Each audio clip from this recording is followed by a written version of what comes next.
नमस्कार दोस्तों, मेरे YouTube channel dark web star में आपका स्वागत है। मुझे पता है कि पिछले कुछ दिनों से मैं डरावनी कहानियां अपलोड नहीं कर रहा था क्योंकि मैं बीमार था, लेकिन आपके समर्थन और प्यार के कारण मैं और अधिक रोचक डरावनी कहानियों के साथ वापस आ गया हूं।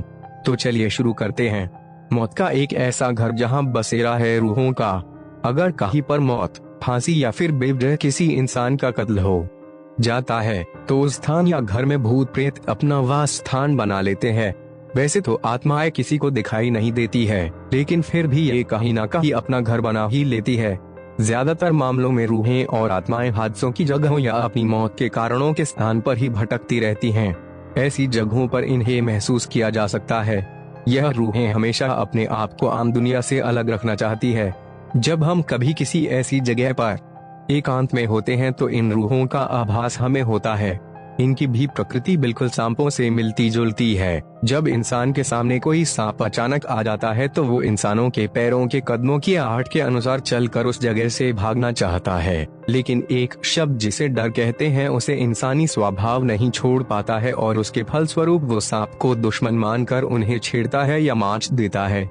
यही वो समय होता है जब सांप भी डर के वशीभूत इंसान पर हमला करता है, फुफकारता और इंसान को दूर करने का प्रयास करता है। ठीक वैसे ही रूहें भी अकेले इंसान या शांत जगहों पर जहां उनका बसेरा होता है वहां से इंसान को हटाने के लिए अपने होने का आभास कराती हैं। ये रूहें शरीर विहीन होती हैं, इसलिए प्रत्यक्ष रूप से आपके सामने नहीं आ सकती, लेकिन आसपास के वातावरण में बदलाव करके अजीब सी खुशबू पैदा कर हवा का सहारा लेकर वो इंसानों को डराने का प्रयास करती हैं। आज हम आपको अपने इस सीरीज के 5वें लेख में अमेरिका के ऐसे घर के बारे में बताएंगे जो अपने ही लोगों की मौत, हत्या और उनकी आत्महत्याएं की कहानी बयां करती है। इस घर के लोग तो आज इस दुनिया में नहीं है, लेकिन उनकी रूहें आज भी इन घरों में मौजूद हैं। अमेरिका के सेंट फ्रांसिस विले में मौजूद इस घर को आज हर्शेल प्लांटेशन के नाम से जाना जाता है। हर्शेल प्लांटेशन का निर्माण सन 1795 में अमेरिकी नागरिक रॉकिंग थॉमस ने कराया था। रॉकिंग थॉमस का जन्म अमेरिका में ही हुआ था और वो वहीं पर रहकर व्यापार करते थे। उस समय उन्होंने एलिजाबेथ नामक महिला से विवाह किया और कुछ समय बाद उनके 5 बच्चे भी हुए। 5 बच्चों के बाद रॉकिंग को एक बड़े मकान की जरूरत पड़ी और उन्होंने इस मकान का निर्माण कराया। हर्शेल प्लांटेशन में रहने वाले लोगों की एक के बाद एक करके 10 लोगों की मौत हुई। इस मकान को बनवाकर रॉकिंग भी इस मकान में ज्यादा दिन नहीं रह पाए। कुछ सालों बाद ही उनकी भी मौत हो गई थी।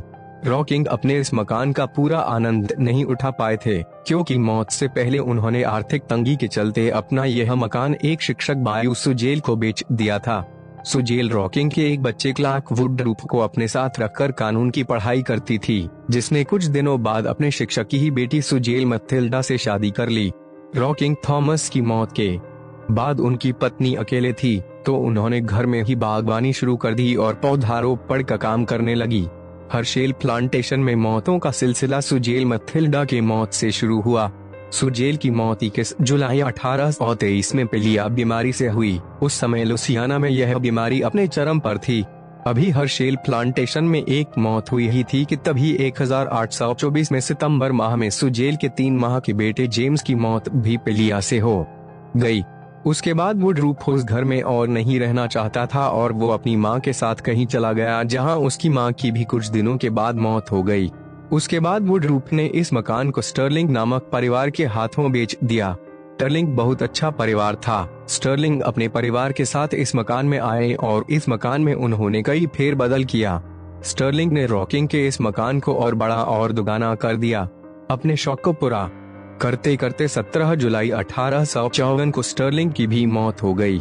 स्टर्लिंग की पत्नी मरियम इस मकान में रहने लगी थी। इसके अलावा हर्शेल प्लांटेशन में और भी ऐसी मौतें हैं जिसे जानकर आपकी रूह तक कांप उठेगी। हर्शेल प्लांटेशन में जब वुडरूप अपने पत्नी के साथ तो उसी पत्नी ने 2 बेटियों को जन्म दिया था और वो गर्भवती थी। इसी दौरान वुडरूप का संबंध अपने एक दासी चेलोए से हो गया था। चेलोए को जबरदस्ती वुडरूप की मांगों को पूरा करना पड़ता था। एक दिन चेलोया ने इसका विरोध किया तो उसका कान काट दिया गया। अपने इसी अपमान के बदला लेने के लिए चेलोया ने एक दिन वुडरूप के बड़ी बेटी के जन्मदिन के केक में जहर मिला दिया। लेकिन इस केक को वुडरूफ के अलावा उसकी पत्नी व दोनों बेटियों ने ही खाया था, जिससे उनकी तो मौत हो गई लेकिन वुडरूफ बच गया। अपने इस कृत्य पर चेलोए को बहुत शर्मिंदगी महसूस हुई और उसने सजा पाने के डर से खुद को अपने कमरे में फांसी से लटका दिया। उसके बाद वुडरूफ ने उसके शव को काटकर नीचे उतार और उसे पानी में पत्थरों के सहारे बांधकर फेंक दिया। उसके बाद वो पार्टी वाले कमरे में गया और उसे हमेशा के लिए बंद कर दिया। कुछ दिनों बाद वुडरूफ अपने घर के पोर्च पर खड़ा था, उसी समय किसी ने उसे गोली मार दी और मौके पर ही उसकी भी मौत हो गई। आज भी हर्शेल प्लांटेशन में रूहों का पूरी तरह से कब्जा है। यह मकान कई हत्याओं और आत्महत्याओं का गवाह है। मकान की सीढ़ियों के पास जाते समय जब आप अकेले जाएंगे तो ऐसा महसूस होगा कि सुजेल सीढ़ियों से उतर रही है। कई लोगों ने सुजेल को और उसके बच्चों को कमरों में दौड़ते हुए देखने का दावा किया है।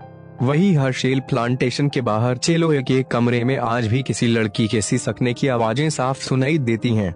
मकान के पीछे वाले हिस्से में एक पुराना पेड़ है, जहां एक महिला का शव पेड़ से लटका हुआ दिखाई देता है।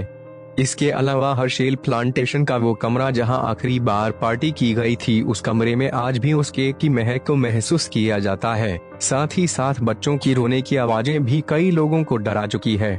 आज भी इस मकान की वीरानी में लोग रूहों के इधर उधर दौड़ने और पेड़ों पर हवा के साथ झूलने को महसूस करते हैं।